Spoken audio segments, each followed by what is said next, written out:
জানি তো পটল রান্না করলে কেউ খেতে চায় না, এইভাবে রান্না করে দিলে সবাই আঙুল চেটেপুটে খেয়ে নেবে। আলু পটল পনিরের মেলবন্ধন।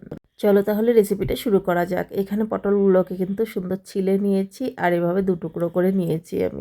সঙ্গে আলুগুলোকেও এইভাবে লম্বা লম্বা পাতলা করে কিন্তু কেটে নিয়েছি। আর আলু আর পটলটাকে এইভাবে সুন্দর করে কেটে নিয়েছি। আর পটলগুলো কিন্তু এইভাবেই ছিলতে হবে। চলো একটা পেস্ট তৈরি করে নিই। ছোট একটা পেঁয়াজ নিয়েছি, একটুখানি আদার টুকরো নিয়েছি, 4 কোয়া রসুন নিয়েছি আর নিয়েছি ছোট একটা টমেটো। এটাকে এখন একটু জল দিয়ে পেস্ট তৈরি করে নিলাম। তারপর কড়ার মধ্যে দিয়ে দেব কিন্তু খানিকটা সর্ষের তেল। আর তেলটা গরম হতে হতেই যে আলু আর পটলগুলোকে আমি কেটে রেখেছিলাম, সে আলু আর পটলগুলোকে আমি একসঙ্গে সুন্দর করে ভেজে নেব। তেলটা দিয়ে কিন্তু সুন্দর ধোয়া বেরোচ্ছিল। যাই হোক, পটল আলুটা দিয়ে কিন্তু এগুলোকে এখন সুন্দর লাল করে ভেজে নেব।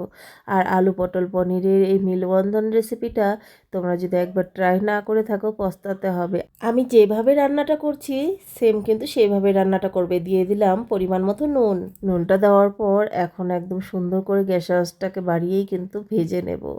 আর এই আলু পটল পনিরের মেলবন্ধনটা ভাবলাম যে এত সুন্দরভাবে মিলেমিশে যায়, নামটা তাহলে মেলবন্ধনই দেওয়া যাক।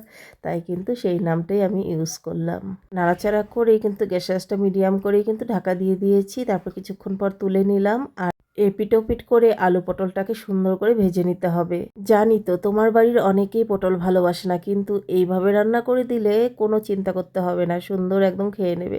তারপর নাড়াচাড়া করে আবারও ঢাকা দিয়ে দিয়েছি। আর আমি কিন্তু এটা ছানা করে নিয়েছিলাম দুধ ফাটিয়ে, তো সেটাকে কিন্তু হাত দিয়ে একদম মেখে নিচ্ছি। তোমরা চাইলে কিন্তু পনির দিয়েও করতে পারো, সেক্ষেত্রে পনিরটাকে গ্রেট করে নিতে হবে। তো দেখো উঠিয়ে নিলাম আর সুন্দর আলু পটল সেদ্ধ আর লাল লাল করে ভাজাও হয়ে গেছে। এখন আমি আলু পটলটাকে তুলে নেব। তো দেখো তারপর আবার একটুখানি তেল দিয়ে শুকনো লঙ্কা তেজপাতা জিরা ফোড়নে দিয়ে একটু নাড়াচাড়া করেই দিয়ে যে পেস্টটা আমি করে রেখেছিলাম সেই পেস্টটাকে আমি কিন্তু দিয়ে দিলাম। তারপর এটার মধ্যে দিয়ে দেব আমি 1 চামচের মতো ধনে গুঁড়ো, দিয়ে দেব লঙ্কার গুঁড়ো, হলুদ গুঁড়ো, পরিমাণ মতো নুন, সামান্য চিনি। এর মধ্যে কোনো রকম আমি জিরে গুঁড়ো ইউজ করিনি।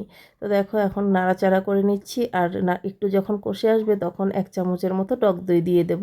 তোমাদের কাছে যদি টক দই অ্যাভেলেবেল থাকে দেবে, আর যদি না থাকে সেটা না দিয়েও করতে পারো, কিন্তু টক দই দিলে একটু আলাদা হয়। এখন কিন্তু ভালো করে কষিয়ে নিতে হবে। যখনই মশলা থেকে তেল ছাড়া শুরু করবে ভাববে যে মশলাটা কিন্তু হয়ে গেছে কষানো। দিয়ে দিলাম ভাজা আলু পটলটাকে। এখন মশলার সঙ্গে মিক্সড করে নিয়ে দিয়ে দেব পনির বা ছানাটাকে।